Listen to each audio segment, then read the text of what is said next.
আধিপত্যের দ্বন্দ্বে ক্যাম্পাস অস্থিতিশীল, ছাত্রদল শিবিরের হাতাহাতি হয়েছে। রাজশাহীর একটি কলেজে আধিপত্য বিস্তারকে কেন্দ্র করে ছাত্রদল ও ছাত্র শিবিরের মধ্যে উত্তেজনা ও হাতাহাতির ঘটনা ঘটেছে। এতে উভয় পক্ষের 4 জন আহত হওয়ার অভিযোগ পাওয়া গেছে।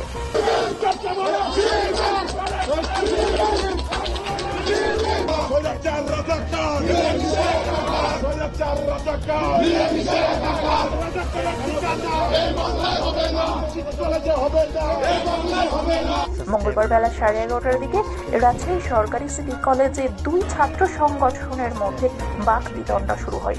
এক পর্যায়ে পরিস্থিতি উত্তেজনাকর রূপ নিলে ছাত্রদল ও ছাত্র শিবিরের নেতাকর্মীরা পাল্টাপাল্টি অবস্থান নিয়ে কলেজ প্রাঙ্গণে স্লোগান দিতে থাকে।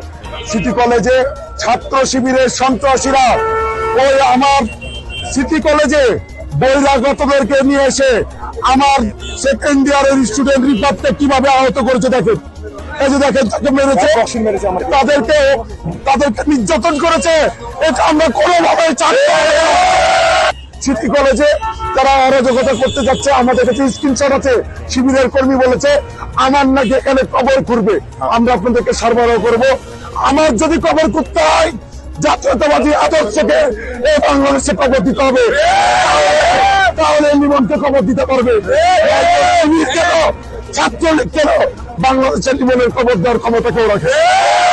আজকে কলেজে আমরা মূলত গেছিলাম, আমাদের কর্মসূচি দিয়ে একটা আমরা নবীনবরণ প্রোগ্রাম আয়োজন করব কলেজে। Rajshahi college, new degree college, Carmichael college, যতগুলো কলেজ আছে সব কলেজগুলোতে নবীনবরণ প্রোগ্রাম হচ্ছে। ওটা যেমন আমরা প্রিন্সিপালের কাছে অনুমতি নেওয়ার জন্য কলেজে আমরা গিয়েছিলাম, কলেজে অবস্থান করি ছাত্র শিবিরের পক্ষ থেকে। তো আমরা কলেজে যাই, তো কলেজে যাওয়ার পর ওখানে ছাত্রদল ওখানে বাধা প্রদান করার চেষ্টা করে, তারা বহিরাগত নিয়ে আসছিল। তো যাই হোক, ওটা ধরে একটা ঝামেলা সৃষ্টি হয়েছে। কোনো শিক্ষার্থী আহত হয়েছে? তারা আমাদের উপর অ্যাটাক করে এবং ফার্স্টে আমাদের উপরে অ্যাটাক করে। আমাদের কয়েকজন ওখানে আহত হয়, তাদের মাথায় মারে কিল ঘুষি, চোখের নিচে দাগ পড়ে গেছে। এখানে যেমন চোখের নিচে ডাক্তার আছে, এখানে মাথায় মারছে। সংঘর্ষের সময় উভয় পক্ষের 2 জন করে মোট 4 জন আহত হয়েছে বলে অভিযোগ উঠেছে। খবর পেয়ে পুলিশ দ্রুত ঘটনাস্থলে পৌঁছে পরিস্থিতি নিয়ন্ত্রণে আনে। পুলিশ বর্তমানে কলেজ এলাকায় অতিরিক্ত ফোর্স মোতায়েন করেছে। উত্তেজনা ছড়িয়ে পড়ার আশঙ্কায় ক্যাম্পাসের সাধারণ শিক্ষার্থীদের মধ্যে আতঙ্ক সৃষ্টি হয়।